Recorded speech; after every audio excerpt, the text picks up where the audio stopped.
So in handling a sudden shift of spirit, you've got to even recognize that there is something called spirit or creator, source, whatever name you want to give it, and that there is an opportunity to feel what that feels like when you're in the zone of it, or when you're stressed or discombobulated. So let's just take a moment now, and we'll all just get present to the presence where the real gift is. I like presence. So if you just allow yourself just to feel it, we'll just take a minute, and then we'll get started in our conversation.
It's a completely different sensation for me. I don't know about anybody else.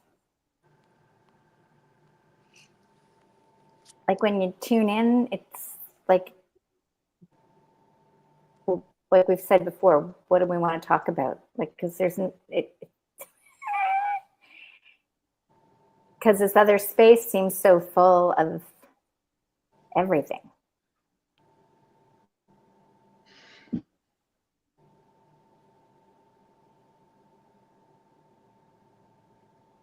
Something that's been happening with me lately is I've had these, mid-afternoon moments of fatigue, just tiredness, and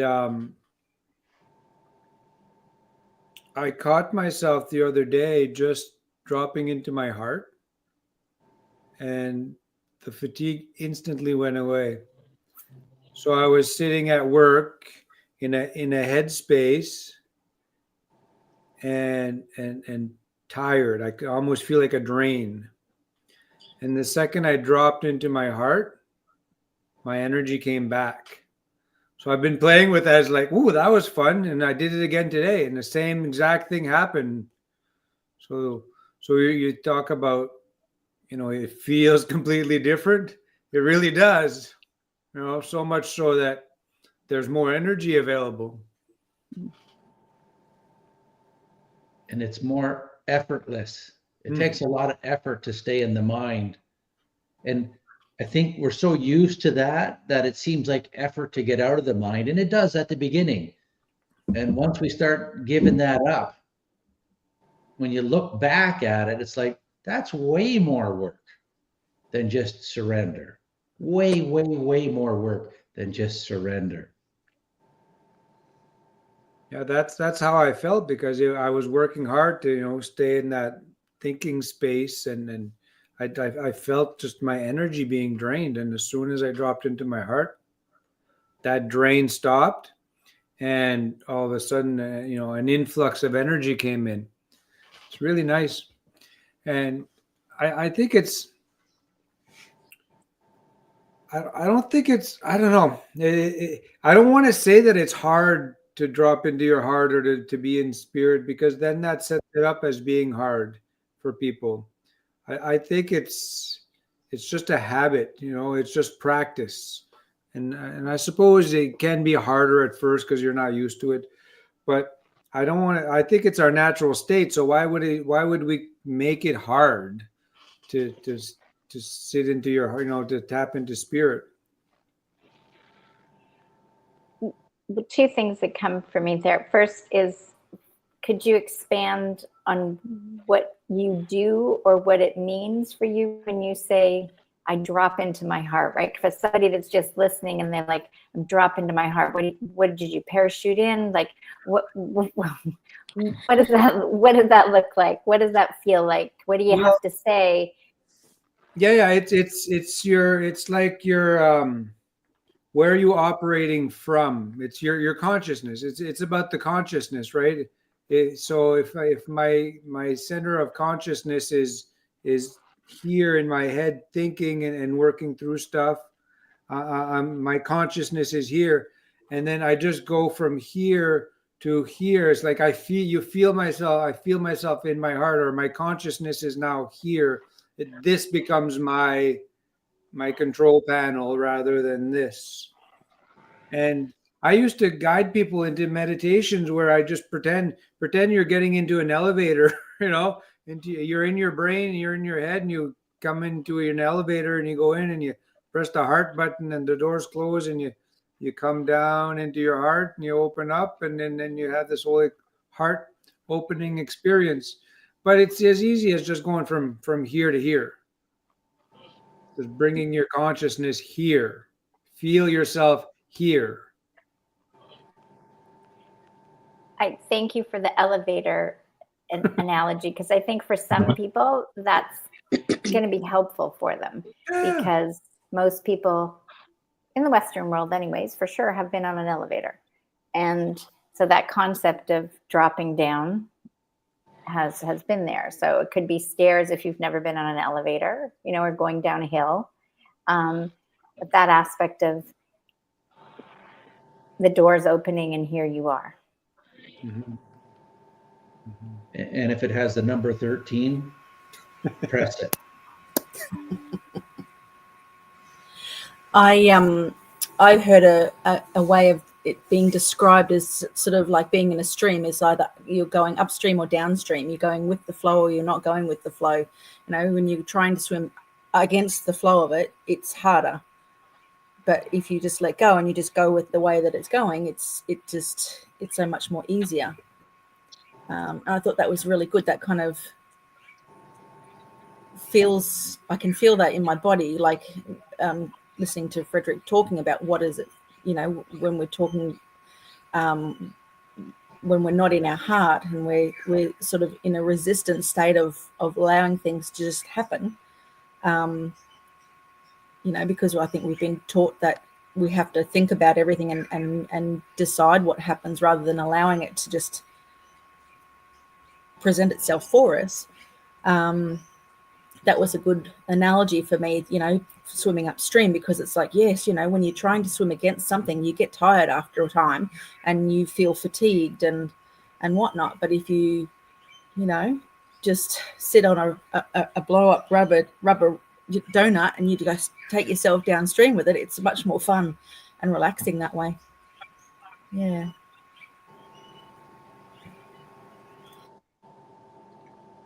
For me, oh, sorry, go ahead, Jacqueline.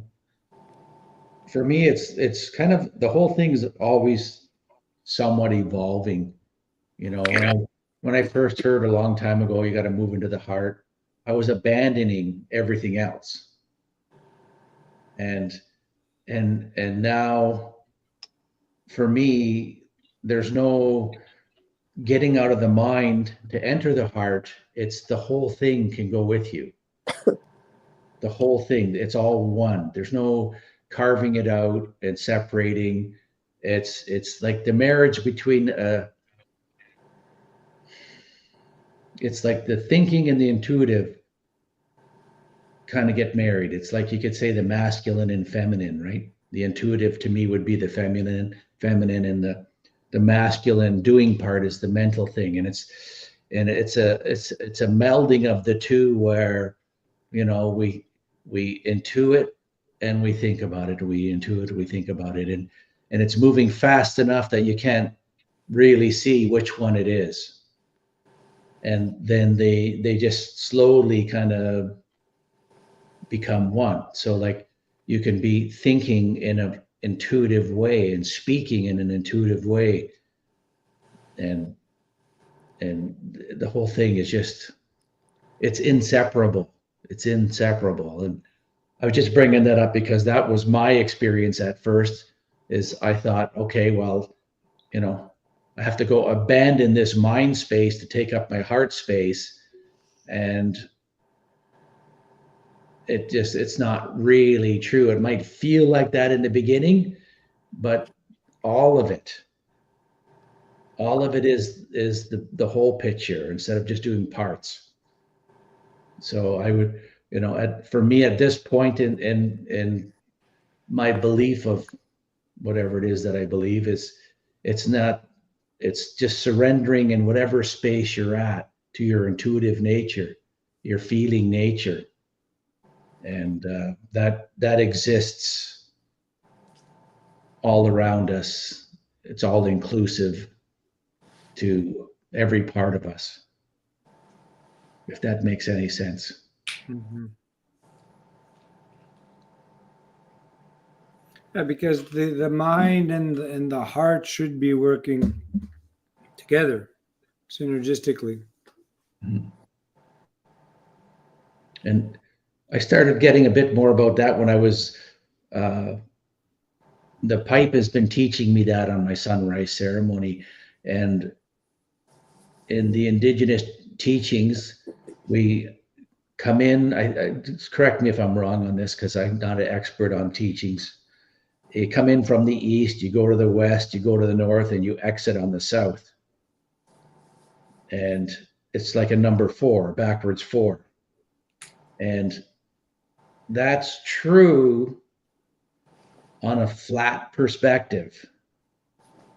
But if you take that and imagine that is inside a sphere and you can spin that in a random, not like just a spin in one direction, it can spin in like multiple directions.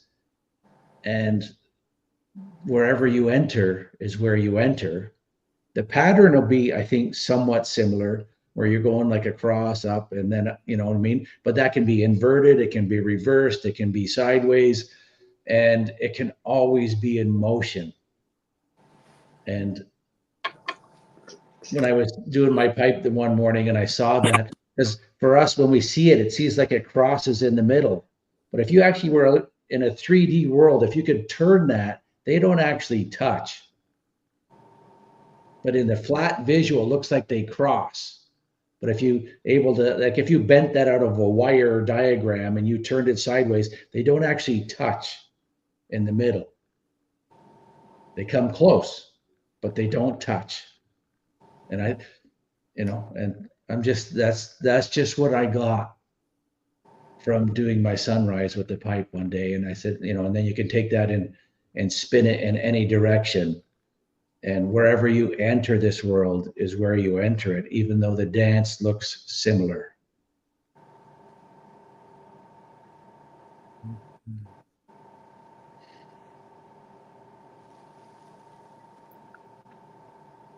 I'm glad you all agree. I have to think about that.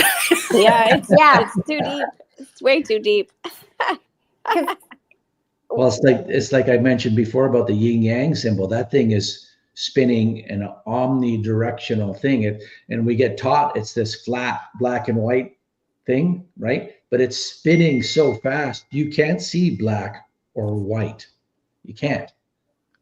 You know, it's hard to distinguish that. When it's in balance, it's one. So it's all the same. Like I'm bringing this up because it's the same about mentally and intuitively doing things. You know, I think we're all challenged to get to the point where when we're speaking, it's always flavored by the intuitive thing. Like when I used to do workshops, I would always be told, okay, bring these whatever number of items, and I'd be like, oh, what's ever that? I have no idea. I would have no idea why I was told to bring that stuff. And I'd be sitting there and there'd be like 20, 25, 30 people looking at me, and I'm going, oh, I don't even know where to start because I don't even know what all this stuff is for yet. And I would have to just trust and start talking. And then it would, like, as I was talking, a little light bulb goes on, I'd keep talking, and it'd be like, okay, next we're going to do this. And I still wouldn't even know what the next step is. First we do this, you know, and then we do this. And then usually about 10 or 15 minutes after all the parts were done, and I'm going, wow, what does that even mean? And then the last drop would land in and go, that's what it means. Right. And then I would give like the final thing. I'll just give an example. Like I had to bring paint in a dowel, a wood dowel. So everyone had to show up with a 1 foot piece of dowel, and they had to paint it like it was the most sacred thing they were ever going to possess in their life. Right. And so they had to pray and meditate on that. And we did lots of work around that. And so everybody painted these things, and they're like just looking at it thinking, oh, this is awesome. I said, now you got to give it away. Right. You know, and then I forget the whole dance we did to figure out how it got given away and stuff like that, but they had to give it away. And then when they had whatever one they received, they had to feel the same way. Try to get to the place of feeling the same way about what they just received, because that is life. That's like when we get that a moment of truth and we grab it, right? You should just love it, soak it all up, take it all in, you know, have it be the very best thing that ever happened to you. And then within a few minutes, set it free, give it away, because you're never going to lose that moment of how special it was unless you hang on to it. Then it'll get ruined, you know. And we create that moment of glory, and then we can choose to ruin it by hanging on to it. Also, we can give it away and know that another one's going to show up.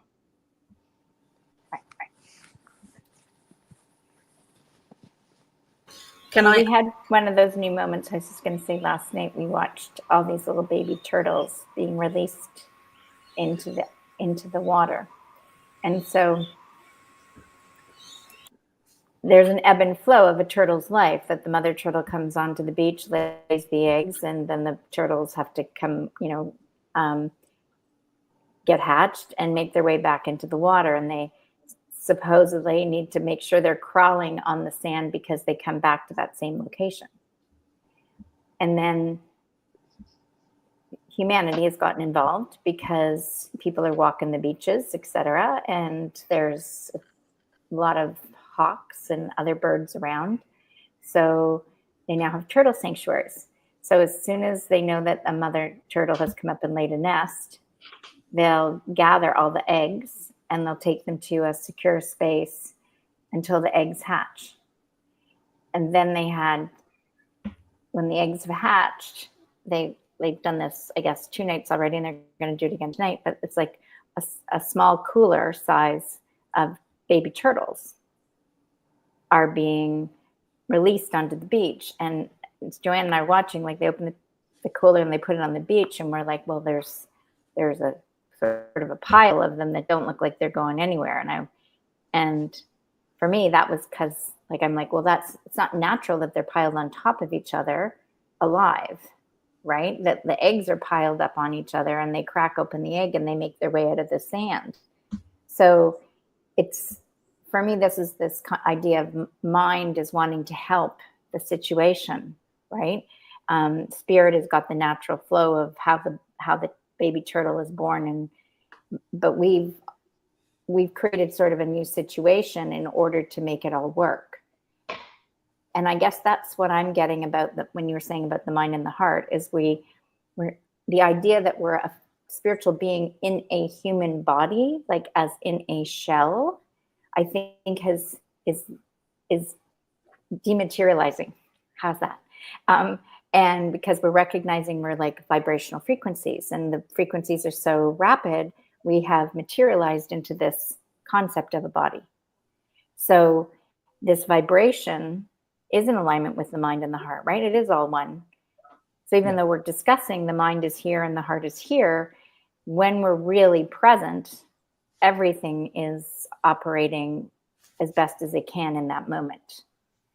And it can be different tomorrow, and it can be different in the next moment of how that experience is. I think that just the awareness that we feel a different experience in our body and what that does to us, how we can change states or how it makes us operate in the next moment, is also the gift of that experience. And then noticing those sometimes dramatic shifts, like when Frederick was saying, you could feel it up here and then you're like consciously dropping down. I had an instance, and this other friend 2 nights ago, we were at dinner, and all of a sudden I didn't see anything, but I certainly felt something. And I just had to lean my head back and close my eyes, because it was just like, I don't know, like a freight train just ran through the dining room table. Like that's kind of what it felt like. And I opened my eyes and she looked at me and I said, "Did you feel that?" And she goes, "Yeah, I just felt that all through my throat." And it was there and then it was gone. I don't know what that was. But there was a moment of presence that was something different than I would have said was present. So I think all these things is what we're navigating. And as much as we're doing our best to share how to say it, it's still a very personal experience for each one of us. Yes. And I just want to, I know Tanya wants to say something, but I just, on that, like it ebbs and flows. Like in a very, in our logical brain, we can say a well balanced is a 50-50. It almost is never that. It's like 90-10 one way, 90-10 the other way, 100% one way, 100% the other way, and everything in between. And none of them are wrong, right? That's the human experience is a little bit all over the place. I think it gets less radical the more we practice it, but again, it's that level of honesty and the level of kindness that we have with ourselves along that journey. Because for sure, as someone who does carpentry and contracting, I have a very logical brain on how I think things should happen, right? And sometimes you just show up and you think, like, let's do this. Oh, can't do that. Okay, we'll do this. Oh, can't do that.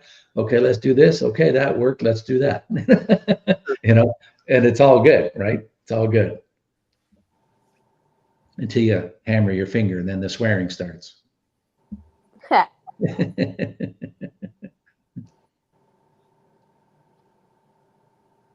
So you were going to say something, Tanya? No, it's past. It's okay. I was going to, but it's past, and if it comes back, it'll come back.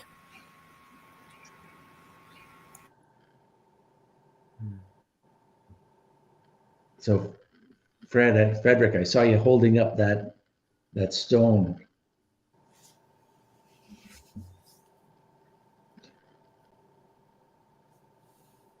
Yeah. That's one of the coolest stones I found in a very long time.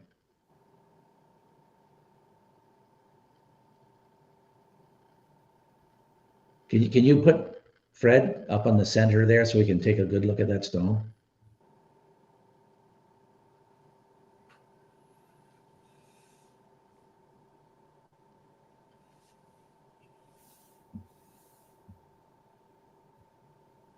there you go. Yeah. Now we can see it. It's hard to see it, but in every one of those cracks, it's all white stone in between it.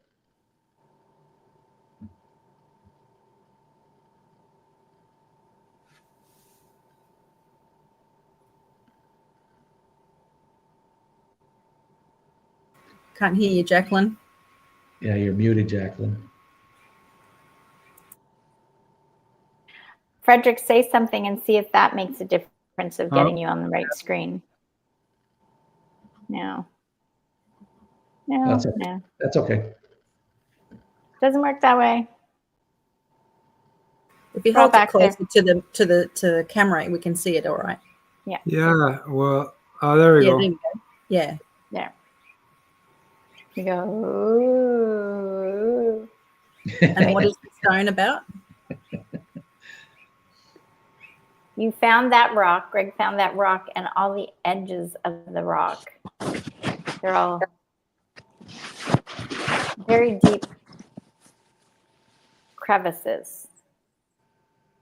But they were filled with what, Greg? It was some sort of really, really soft white stone. You can see it in some of it, right? But it's shadowed, so it's hard to see it, but it's very, very soft white stone of some sort. On the inside. Yeah. There you go. And they're all heading in the same direction. Are they? Yes. Because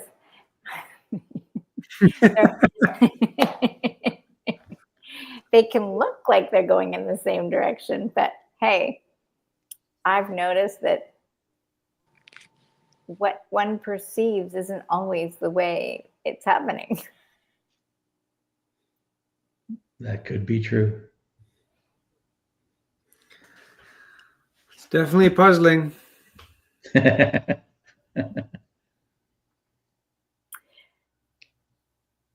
So what's the topic tonight anyways? What are we talking about? Well, if I really want to get to the nitty gritties, it was that there was a whole percentage of the population of the United States that was expecting something to happen, and it didn't. So could it be construed as a sudden shift of spirit? It's like when a weather storm comes in, like you have those experiences where you or at least I have, where I feel like I'm walking down a path and it feels like I'm being led a certain way. And then all of a sudden it's like detour. And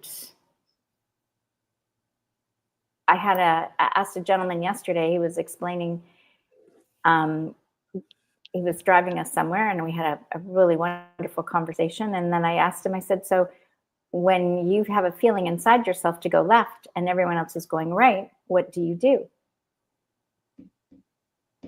And he goes, I stop and I wait until I got clarity. So I thought that was an amazing answer, right? Like, because an awareness of noticing that you're getting a different message than somebody else, but still it's like you still have to process within yourself, am I following that message? Right? And I think those are we're honest with ourselves, those are the moments in our life that are defining times. Whereas can we listen? Can we shift? Can we go a completely different direction than we were going because we feel spirit just told us to turn around?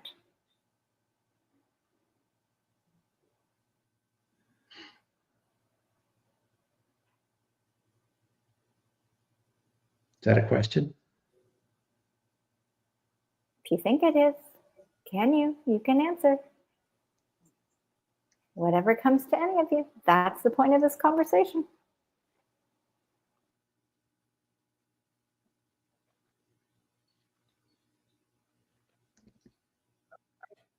I think,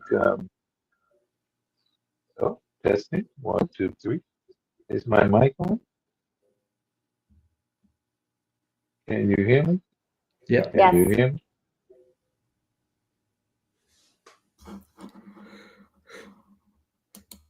Testing. 1, 2, 3. We can hear you say testing, testing, 1, 2, 3, but we can't hear you say anything else. 1, 2, 3. Your screen is frozen, so your connection's probably not great.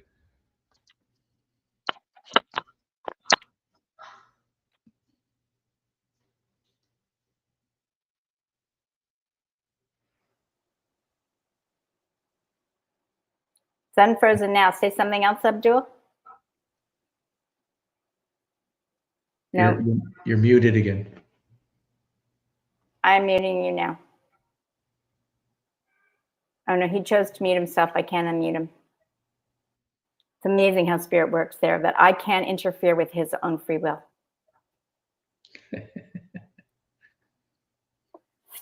But you tried. I did.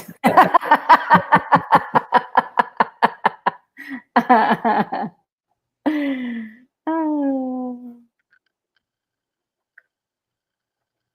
Try Okay. unmuting again now. Abdul, try to unmute.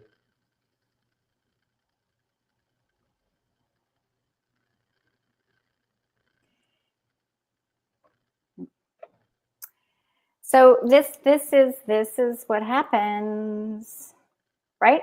Abdul's in Costa Rica, right? And as some of us know, some of us that's watching might not know that. And this is sometimes what happens. Testing. 2. Testing. 1, 2, 3. Mm-hmm. Can you hear me? Can you hear Yes. me? Can you hear Yes. me? Yes. All right. All right. Yeah. Let's see if I could stay online.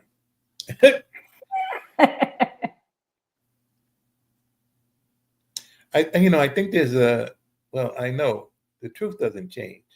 So there's still a misconception about what the human existence is about. And so if we overlook the fact that the general purpose of our being on the planet is to experience, and at any given moment, that's what we're doing, then there's truly no right or wrong. And so, we get our feelings hurt, when we think something should be, something that it hasn't become. And, we try to force something to be something. But again, if we pause, because it's all an experience, the idea that, let's say, the religious idea of God, where we continuously extend our desires to this being, however it is called, in hopes that it will help us to have an experience. And instead of realizing that the same being that is running the universe is just about experience. Decisions that the human being can make creates an experience for that individual. And based on their level of intelligence, that's how they experience it. And so we were, as I was only able to listen to the conversation about the heart. The heart in itself is a transmitting organism that, because it's part of the human existence from the very beginning, the mind comes after the heart, because the heart is recording everything that is going on. And so when the mind finally gets its level of processing and starts to judge something for being right or wrong, it's always going to be, anytime it has to judge, it's going to create a false emotion. So if we allow ourselves to really stay in the heart and allow really just to understand, because this heart and everything electric about it, it's constant movement, how it's constantly taking in intelligence. It's recording everything that's going on with you as you exist within your mind, right?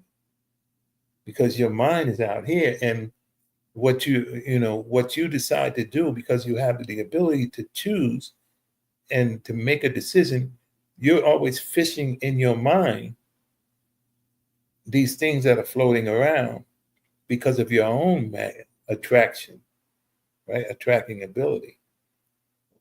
And so I feel that once we get to the point where we elect to have an experience, we start thinking that, all right, you should have this experience like I'm having it, or if that experience you're having is not good enough, you should have a different experience.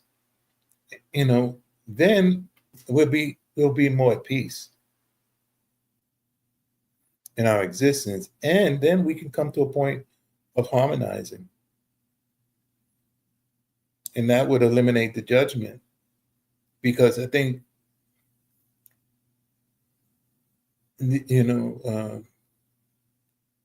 if we look at the example of what happened in the United States, just because we really can't get into the ins and out of it, it's a human experience, humanly controlled, humanly designed to do what it does,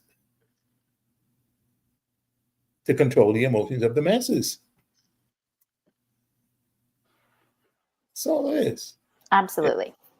And so once we understand that, then we get out of our feelings, and this, and realize, bring it right back home, balance yourself, center yourself, and understand what your function is as a human being on the planet.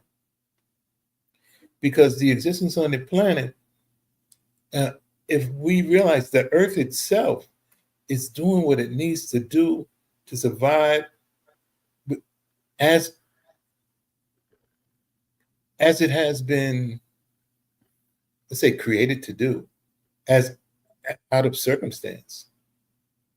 And I say it in the sense that, at point the Earth and the Moon was one rock, and so they separated. And because of the dynamic of the rays of the sun, the sun's the distance, it stopped both of those pieces of rock where they were, and the energy of the sun gave them their life. And so the Earth is spinning. It stopped. It went as far as it could go, based on the explosion, and it sat there and it got caught up into the rays of the sun. And the sun has it spinning. It's spinning actually to save its own existence, and all the life on the planet supports it in doing it.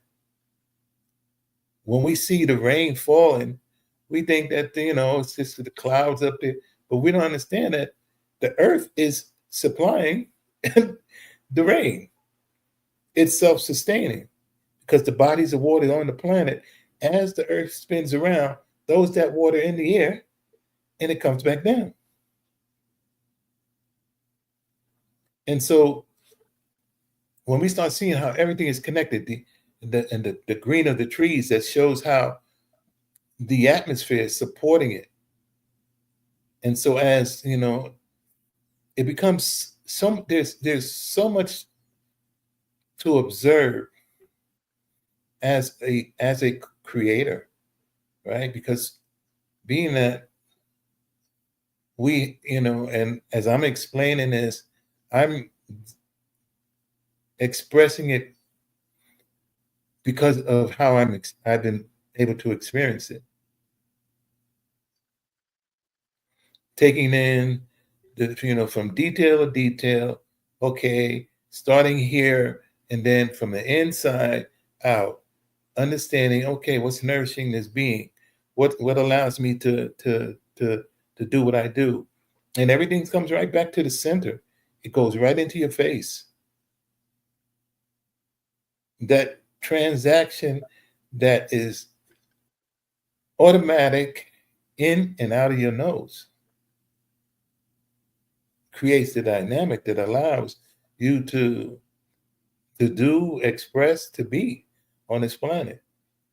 But what do we do with that energy? We end up judging, projecting, and really not understanding the source of our experiences. The government. We grow up and we become senior citizens without even knowing, all right, all along how this thing runs. What's the objective? What was the purpose? Why? Who did it? And then when you accept the responsibility, because you have to accept the responsibility as a human being for everything that's going on, because it is all done by an aspect of you within the confines of the falseness of time. And as we continue to try to exist within it, these controls, we're going to always be upset or offset.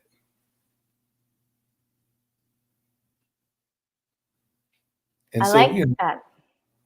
we have to return to ourselves, and hold that energy. So if we take the example of the heart, it just keeps on. Remember that commercial, Timex commercial? That it takes a licking and it keeps on ticking. Yep, I remember that one. So you understand. So what that means as far as the heart is concerned, the abuse that the heart has to take, all the thoughts you have, the pain that you choose to suffer, and the heart is one of the organs that once it gets damaged, it doesn't heal.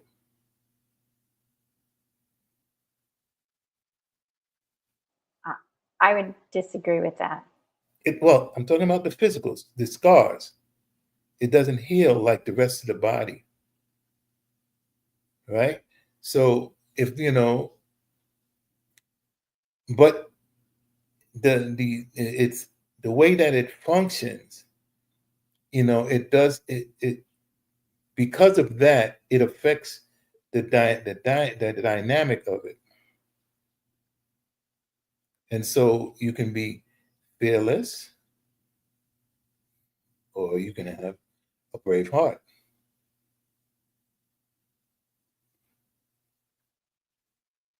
So, but until you really get in touch with yourself, where you can balance it out, because the mind allows you to experience what they say, life is suffering. And you suffer in your mind. So, the choice remains, and so there will always be a few of us that understand, we see the light, and we continue to love. And that's it's at the beginning and end of the story. That's what it's going to be, because there is a constant, the story is, okay, how many heartbeats do I have? Have you asked yourself, how many heartbeats do I have? No, we grow up and we continue to live and we take them for granted. So you start your day and you decide to do what's necessary to allow yourself to be happy. And your happiness will always affect the happiness of others.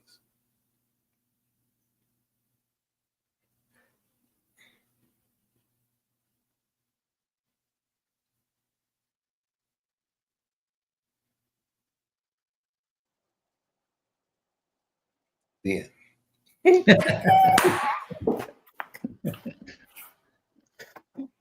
That was a very good dramatic pause. You had me sitting on the edge of my seat.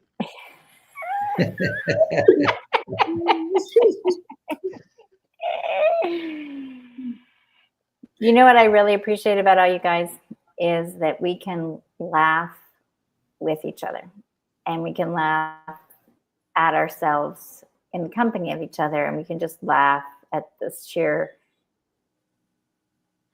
experience of what shows up, because it is a joy-filled experience. But I choose it to be a joy-filled experience. Someone that chooses that it's a suffering experience, or they're in the drama part of the story, that's the experience. That's their experience. It isn't a wrong experience. It's just a different experience. And I've tried on a lot of those ones in the past, and I prefer this one. I'm on the joy channel now. And it's not always easy. No, it's Oh. very hard when people are miserable to be joyful. Man. It's like, No, those of us, we do it because we do the work. Once we attach ourselves to someone through a process of healing, that whole empathetic experience, you can't ignore it, because you too are in a human body, and you have to experience emotions. And so, as aware as I find myself at times of it, what I enjoy more is to see people unite, the union of minds, because it's the hardest thing to do. So anytime I see that in a movie or something, tear will automatically, my cheeks will start, catching tears, because automatically my heart knows this is the hardest thing for the human being to do, is to see someone as himself.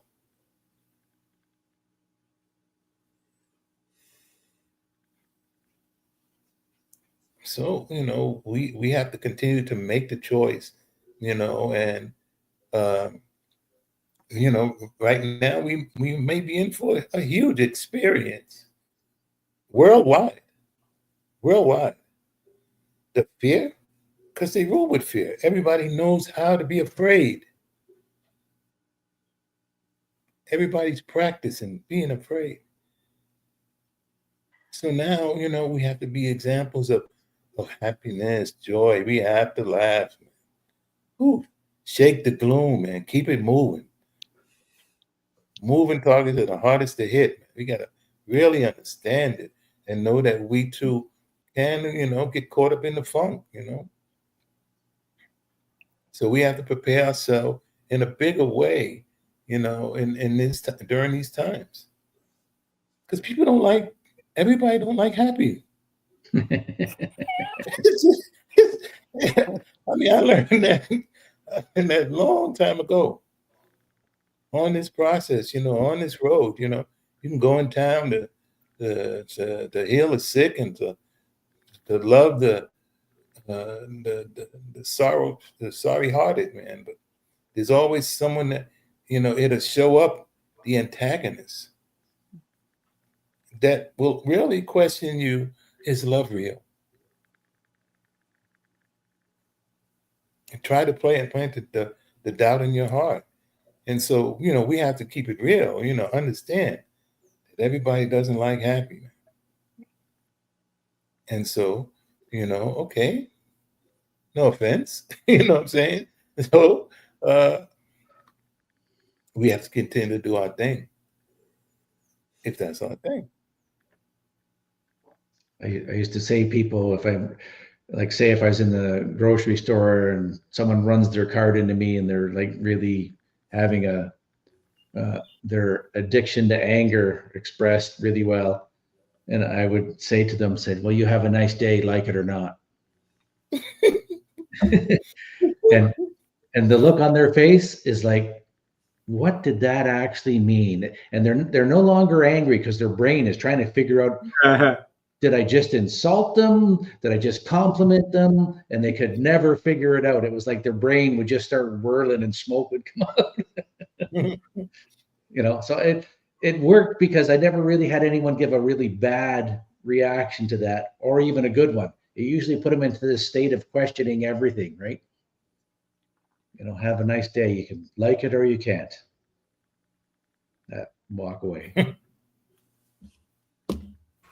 Thinking on what you were saying, Abdul, is like, people don't want to be happy, or they choose not to be happy. It's like there's a lot of people out there that don't want to be 100% accountable for their own self. For me, it's I'm 100% making myself happy. People like to be miserable or fearful or whatever, because then they don't have to be accountable for it. It's someone else's responsibility, isn't it? It doesn't get them very far, it doesn't feel very nice or whatever, but yeah. This lady I've known for years and years, and I'd say we never really thought the same way. But anyway, she did a post today about the whole election and how she's on stage 2 of depression because of the election. And I said, why would you give that the power over your happiness? And I just left it at that. That is the mind-blowing part for me, is I watched some of these posts. So I like to observe human behavior. Okay. Let's put it that way. So I'm watching what people are posting the last week, right? Get out to vote, do that, whatever it was, right? Your life depends on it, like this whole, and then it happens, and then it's like, I'm black now. I'm taking my profile picture off. I'm being black. I'm in mourning, and someone else, I'm in mourning, and then I'm seeing people posting about Hitler. Do you know that Hitler, 1/3 of the people voted Hitler in, and then look what's coming. And I'm just like, whoa, the stories you're telling yourselves, like the stories you're telling yourselves, no one else is telling them to you. Mm-hmm. Yes. Well, I love, especially around the election, how everyone's posting like they know these people personally. And I said, I don't have the opinion of that because I've never met him. I don't know anyone who's met Trump or Harris. So I did meet a woman last week at the pool, and she was telling me she was at a dinner with Harris, right? There was a fundraiser in California. And I said, so what wonderful words did you share? Or did she share with you? And she goes, oh, no, we just got a photo op. And I was like, I said, so you were kind of in the outer circle. There was the inner circle, that had all the money, and they're there. And then you guys were the outer circle that still gave money, but all you got was the photo. But she never said anything to you? No.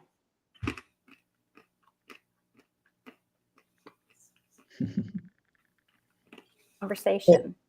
Remember the human mind, they say the brain is designed to protect us. So it likes to do the easy thing. It's going to make you choose the easy thing. It says, stay in the bed. Forget about the floor. You know what I mean? Like, do it later. You know what I mean? So they would have loved to have the mushy and the things, but no, it don't erase the fact that on this planet, life is suffering. You have to agree to suffer so that you can triumph. And hey, nobody's coming to save you. You always gotta save yourself. You gotta save yourself, man. And if you can achieve that as a collective, you know what I'm saying? Hallelujah. Yes. Yeah, we've been talking about that the last couple of weeks. Is like, it's 100% up to you. Like when you put your faith in like politicians or your partner or anything else, like it's pretty much a guarantee that you're going to be disappointed at some point. And then, but the other thing that we've been talking about that I've been kind of repeating like the broken record is the the level of honesty that you have with yourself about where you sense you're not well balanced and all that stuff. And at the very same time, the kindness that you have towards yourself about the imperfection that you view of yourself. Because like, we can for sure talk about how it is all imperfect, and it is perfect, but as we feel it and start living from that is different than us stumbling along. So, it's true on some levels, but it doesn't seem true till we actually have that light go off and we went, oh, okay. Now I see the perfection of the imperfection and all that sort of stuff. The opportunity. Yes. Yeah. Well, and the really big one for me is the level of kindness, because I think that's what we're putting out to the whole universe. If we're kind to ourselves on our journey, then I really believe that we will experience more kindness in the world. Because if we're really, really hard on ourselves, then that's what we expect others to be. And others can still be not nice to you, even if you're really, really kind to yourself. You know what I mean? Like, that's all the possibility. But I think it's the self-programming, self-actualization thing. When you're being kind to yourself, you kind of start looking for it. And if you're hard on yourself, you start looking for it. And we are blessed to kind of find what we've been looking for, right? Yeah. There is really no secrets, Yeah. And so, the revelation, what the destiny of the United States, when I looked at the map of what happened, the red and blue map, right? And you say, it's really a revelation. How you feeling today? You know what I'm saying? Yeah, I'm feeling red. You know what I'm saying? You know what I'm saying? And so, Yeah. it unless it was a fluke, where, all them billions of dollars that was behind it, and all that technology that Elon made available, might have had some influence into what happened in the end. But just looking at it, because the way it looked, it's such an extraordinary picture compared to what you thought it should have been. Or do you say, did I need a little more false time to make it something else? Yeah. You know what I'm saying? Because what happened inside of a 90, 100-day campaign, for Kamala, for one. And she, okay, so she didn't reach the 51% that would have made change, right? So at the end of the day, it was like she had 47, 48%, and that's really where it really shows the truth about where the United States is. They're willing to, they got to die. They got to die. You got to die. And they every it's cause and effect. Cause and effect. Well, I had a conversation with a gentleman here. I can play the Canadian card. I mean, I know you were born in New York City, so you can play the American card at this moment. You want a card? I want a card. You want to pick a card? So I was like, the perception. There's so many layers going on for me in this whole experience, right? Because for a large part of the transformation, for me, the reset was 2020. Okay, like that was when the world was put on pause, and we could all identify with that moment. And then it's like, okay, now are you going to face your fear and become authentically aligned with what you're feeling and trusting your process? Or are you going to still give over your power to a representative or an expert, et cetera? And so in that experience, I saw those that were standing up against the narrative or challenging the narrative were drawing analogies in many instances about World War II and the Nazis. And now I said to someone, what I'm seeing is those that are aligning themselves with Kamala, and they're talking about Trump, they're all using these World War II analogies.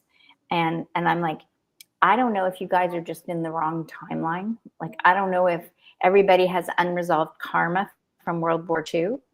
I don't know if people are still in the timeline of Atlantis collapsing, right? Water levels rising. I don't know if they're in the, in completely different timelines, or all the timelines are mashed together in this particular experience. Okay. What I do know is that America, as much as you've said you're the greatest country on earth, you do, America, I'm talking to America, that company America, not just, is you have the highest disease and obesity rates practically in the whole world. But yet you seem to be the richest. You do spend the most money on war, which is the opposite realm of peace, which is something I never got in my whole life. I never comprehended how you attain peace by being the providers of guns and war machines everywhere in the world, right? Like, it just didn't make sense to me. So I feel that every individual is their healing and getting their experience. And it's one of the ones that I noticed today as I was observing was, I think it's now the media. If you listen today, what I heard was, because I went to CBC, the Canadian news, to hear what they were saying about the perspective, because I've heard them before and they've trashed Trump right, left, and center. Today, it was like the opening headline was something to the effect of, so did the media get it wrong, right? Did the media get it wrong that the polls weren't so equal since it was such a landslide for Donald Trump? And I'm not sure if Canada said it or someone else said it. Is this the beginning of people not trusting the media anymore? And so for me, this is part of the fact that the media has been corporately controlled. And it is the demise now of the media. So this was, again, people think there was a real election happening. I don't even know if there was a real election happening, or if it was just a lovely orchestrated event to show how the media was telling you one thing and then the results came out a completely different, they painted another lovely red picture. It's a great movie. That's what I say. It's a great movie. I've been eating lots of popcorn, thoroughly enjoying it, right? And I liked posting that Robert Kennedy is already saying that his leads tell him that the pharmaceutical companies are having a teleconferencing conference tonight, that they're all getting together, right? True or not true? That feels like one of those good mystery movies that actually the good guys might win and they're not wearing little tights and flying costumes. So this is what gets me. I don't know what they wear behind the cameras.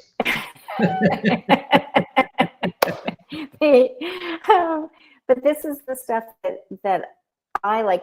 So my story is that the world is transforming and we're getting what we want. Everybody is. And as long as we're pointing a finger and saying someone else is going to save us or someone else is going to hurt us, it's still a reflection of our inner being. And when we can come together and hold hands or be in this dialogue, respecting that we have differences, we elevate consciousness because we're being that experience. And for me, this is what's just happening. Like, it's amazing time. And it's like I feel like a child, as much as I'm playing with this and being awed about how people are coming in like the river and the flow and coming into my life. I'm also noticing within me this little bit of this lingering doubt that says, oh, I've been wanting this my whole life, that good triumphs evil and we all live happily ever after. But is it? So there's still, so that's what I'm noticing in me, going, okay, so what else is there for me? Just keep stepping forward, inhaling, exhaling, one step at a time, and notice what I'm noticing, and stop getting over, involved with the movie. May I jump in from Australia? Yeah. We've just had an election here, state election, last month, and it's interesting for me because in Australia, it's mandatory to vote, and if you don't vote, you get fined. So I have family members who have never voted. They didn't enroll to vote or anything like that. I enrolled to vote because I thought that was what I had to do. And had I known back then, I probably wouldn't have. So they've been fined for not voting. And I had a discussion where our system is not a two-party system where you vote for one or the other. There are however many. And for me, I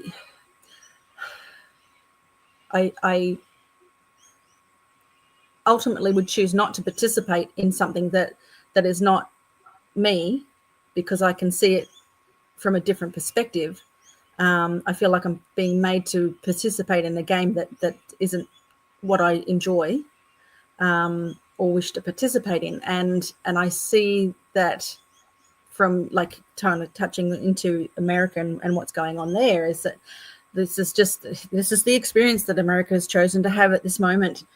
And we're so invested in outside of ourselves and what's happening there, and it's this or it's this, and it's just this whole outside of us feeling. This is from my perspective, and I feel that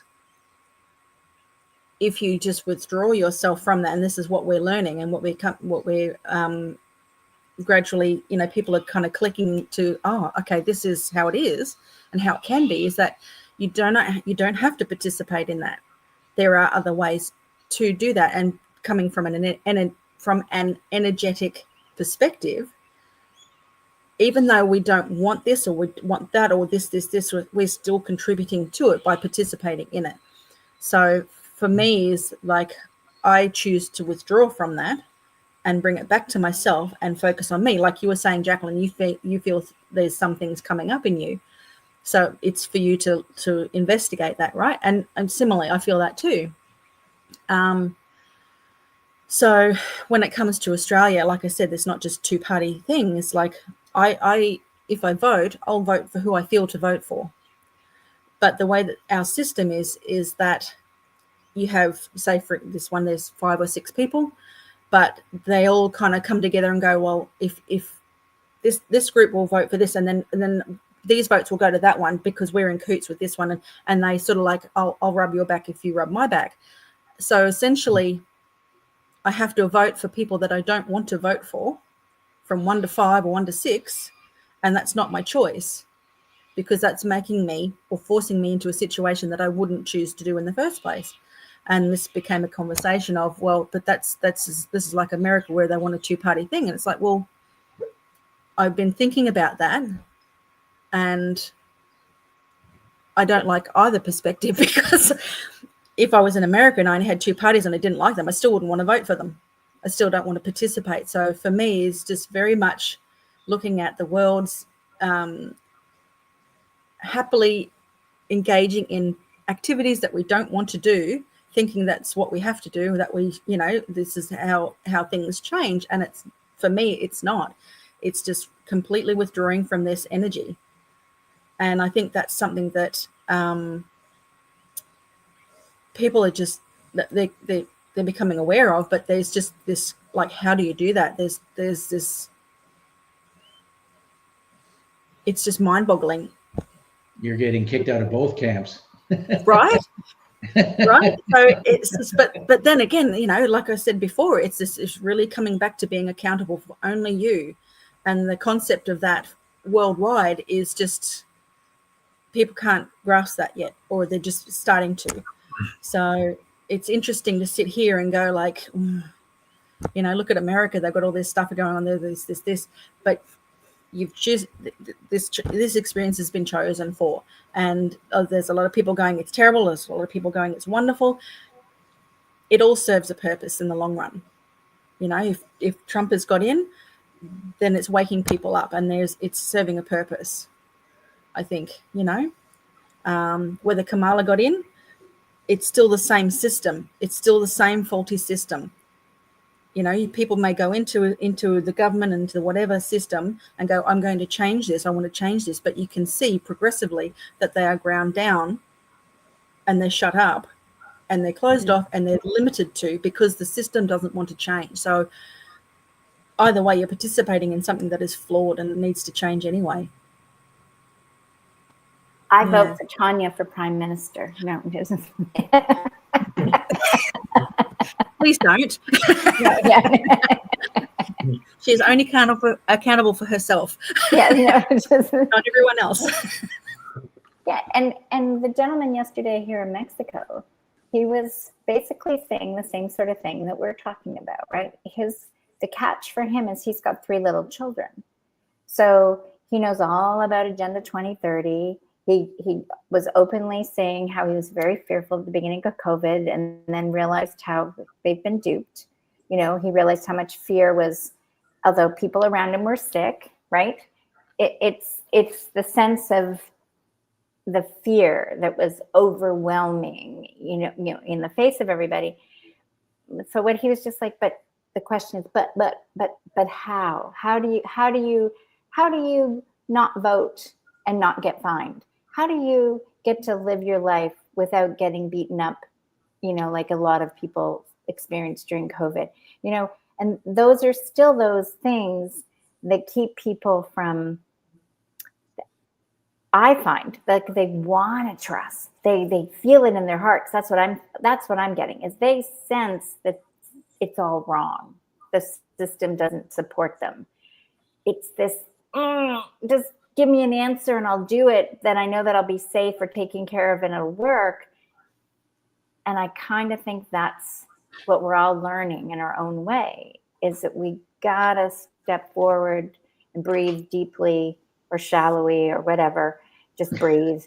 just as we trust what we're each guided to do. And I think we'll discover a world beyond our comprehension. Well, Jack, you made a point about the provision of war tools around the world that the United States does. Karma is the cause and effect is alive and well. It's happening all the time. So it's going to come back to you. These things you can't escape. And so, it's going to show up now, and people, they do a lot of the hope and aspirations that people have around the world is based on really ignorance. They missing the fact of what's going on, and that there are prices that have to be paid. And so you stand on your self, that self-care, self-realization is the most important thing that you can do. Because when you wake up to this thing, then you're not falling into this trap. You see these things are happening, the price got to be paid, because it's just the law. And so, okay, if America has to fall, it's going to fall. It's not a new idea. Every country that's connected to it allowed themselves to be connected to it. Costa Rica is one of the countries that, even during COVID, Trump didn't even send an ambassador here. We didn't have an ambassador. The people here couldn't get visas from the embassy for all this stuff. There was no representation for the states here because he don't care about. He demonstrated in that action alone, by not appointing an ambassador here, that he didn't care about what happened here. And so, can I ask a question, Abdul? Sorry, is that a bad thing though? Well, when you got when your people's all over the world, that's really what happens. A U.S. citizen has to have a place it can go. This is really what these agreements that are being made with these countries Australia, you know, the relationships, your ability to travel from Australia to Costa Rica to America is based on these agreements, Mm. right? Because they're not going to allow you to go to another country without being able to be protected, have some Mm. kind of assistance. So, but they can disregard it, and the service fell. I mean, we got U.S. citizens did get emails every week about updates um, from the country, from the government, telling us to not to travel. Um, the visa was extended. You don't have to worry about your status, and all those things happened between the government. That was all that happened. But there was nothing else. The people from the country could not apply for visas to the United States. All of that stuff slowed down, you know. And so these are the things that we don't understand, the politic, right? The politic, you know what I mean? These are the things that will have the effect right now. Okay, you don't know how what's happening in the United States is going to affect Australia.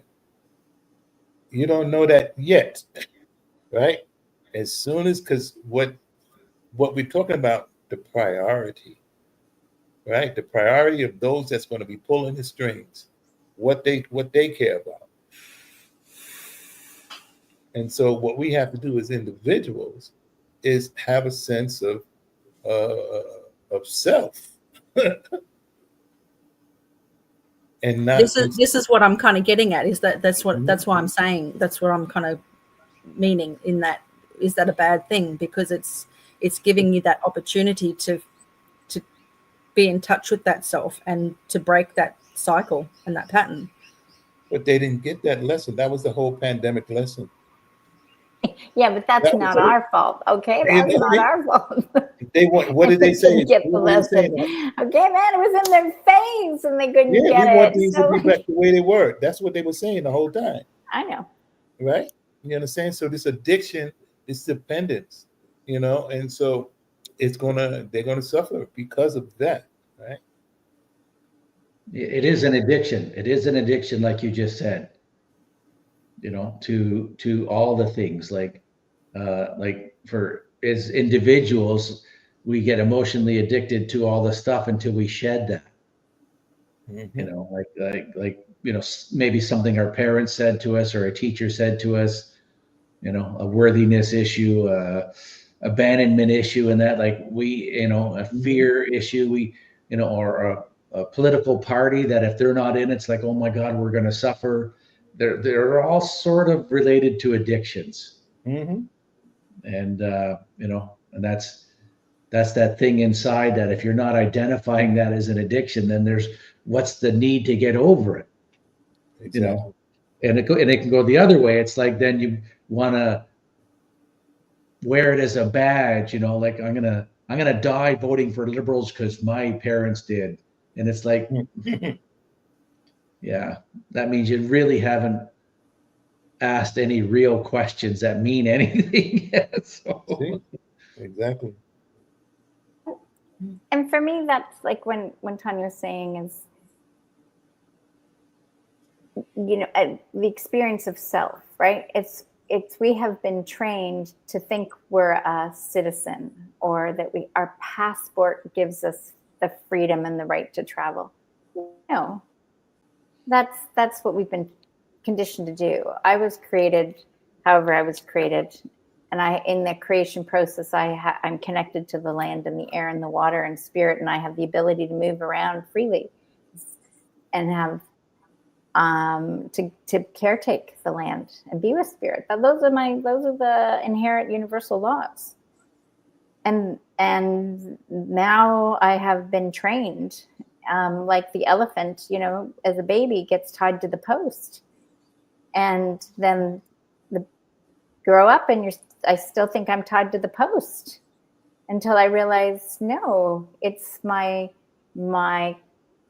fear if I don't comply. It's my fear if I say no. It's my fear that I could be wrong or thrown in jail or whatever. It's those fears of being authentically aligned with what I value to be true that have stopped me in the past from continuing to move forward in the direction I'm guided. And, you know, I was following one guy and he kept saying to people, why are you voting? Right? That was the same thing. Why are you voting? Because you think they're going to give you more freedom? You think one of them is going to, you know, one or the other is going to give you more freedom or is going to give you more rights? No. Yet for the majority of people that voted, they have yet to get that concept because they're still thinking the box is the only thing. And this is, I'm happy if someone can show me a box in nature that's natural, a natural box, a natural square in nature. But we've created the boxes. Nature is round and circulus and flowing, etc. And so as we're turning this all over and transforming it, I said to somebody the other day, yeah, I'm sure if you're a caterpillar and your legs are being ripped off at the moment, you might not be so happy. You might be like, holy look, what's happening to me? But you don't know you're going to be a butterfly and grow these beautiful wings and fly freely, right? And I think that's where the world is at right now. We really don't know where we're going. I know I'm hoping I'm going to be this lovely butterfly flying freely. But I don't actually know. Well, I think it comes down to that trust of the intuitive self, right? And if it says go here and we have no idea what the outcome is, we don't need to know the outcome. We just have to just trust and go there, you know, and sometimes it's an experience that we look at and go, oh, I wish that was a little different, you know, and other times, you know, and well, always in hindsight, even if we have those experiences that goes, I wish that turned out different. For me anyways, it might take a few years to sink in, and then I'll go, that was the benefit of that experience. You know, and as I get older and I look back, you know, I've had way more beneficial experiences than I ever dreamed possible. Yet my experiences haven't changed. Just how I view it and how I apply it to my life has changed.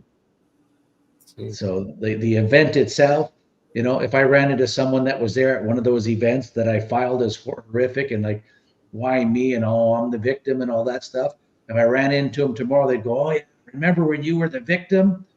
You know, and they'd have that. And then I would look at it and go, well, actually, the benefit of that was this. It made me look at it in a different way, and I feel way better about it. So the other night we were coming back from Puerto Vallarta, and we had to take a little bus to the bigger bus to be the express to get us back to Nuevo Vallarta. And when we finally figure out, because all our Spanish is poquito, en español poquito, and as it was 11:15 and the last bus left at 10:30. So we're like, okay, the logical thing to do is you just get a taxi. It's going to cost more dineros, right? But hey, no problem. But then there was this lovely young girl that was standing there, and something told me to go up to her and ask her where she was going. She was going to Novo, but in her lovely accent, I said, "Are you Russian?" And she's like, "Yes." Now, she didn't speak much English. I didn't speak any Russian. And we had a little bit of Spanish going. But in the process, she couldn't go either because of the taxi. But then she introduced us to, she goes, oh, and then we met a Spanish gentleman who was telling us, well, he can get us an Uber or another way to get down there. But she goes, no, I can get us a taxi for like 1,000 pesos. And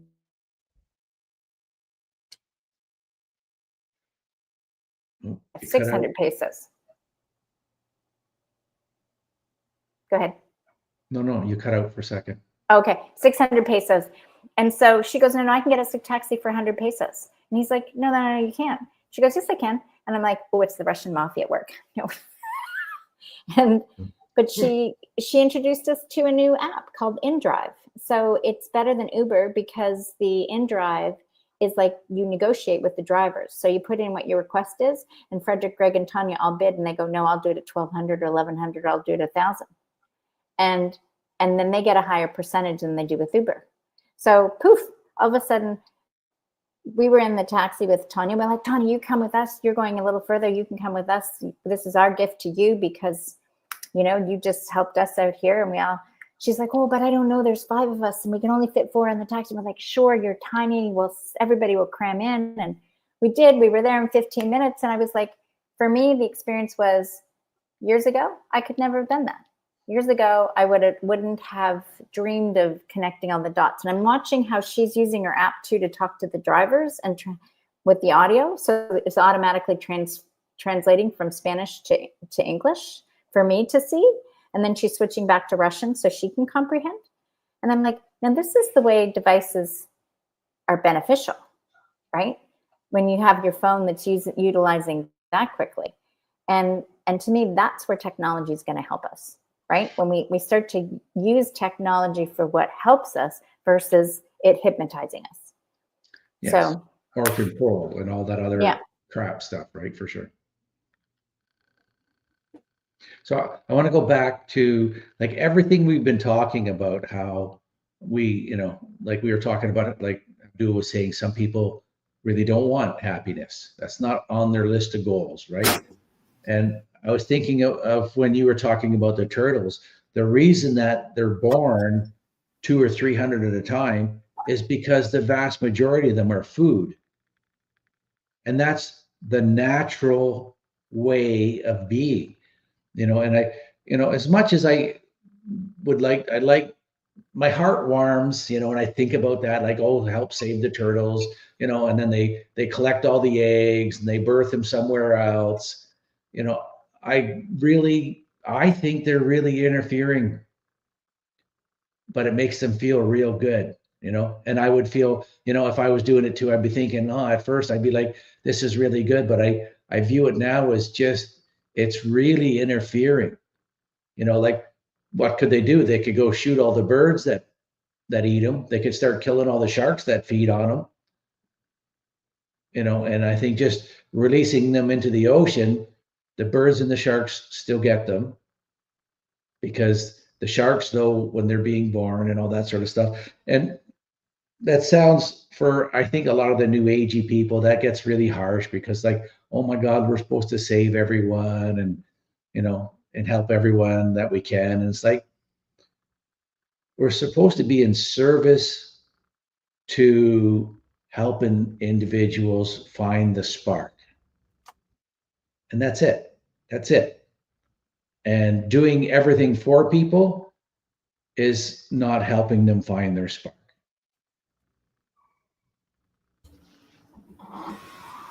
I feel like in the overall conversation and the scheme of things is that what it comes down to is fear that everything has been engineered, our way of thinking, our way of living, our way of processing things and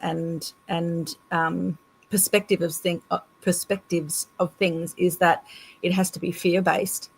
Talking about all the weapons around the world and whatnot, and everything is just fear-based. And with Frederick saying, when he was feeling his headache and going from his head to his heart, this is what it is. It's like fear is a massive friggin' headache, isn't it? Really. And if you just stop participating in it, or we withdraw from that and just start living in our heart, then the headache goes away. This no longer, it can change, and we can stop thinking of ourselves as being separate from, because we talk about human beings as being smart and intelligent and all this wonderful things, and sometimes I think we're just not. Completely lost sight of the fact that we are animals and that we are allowed to be eaten as well, and that we play a role in on this planet. We eat, poop, and sleep and decompose and break down and provide nutrients for the plant life and whatnot, just like everything else does that that passes Mhm. away, you know. I think that's a great end to the whole scenario. You summed it up very nicely, Tanya. Thanks. Well done.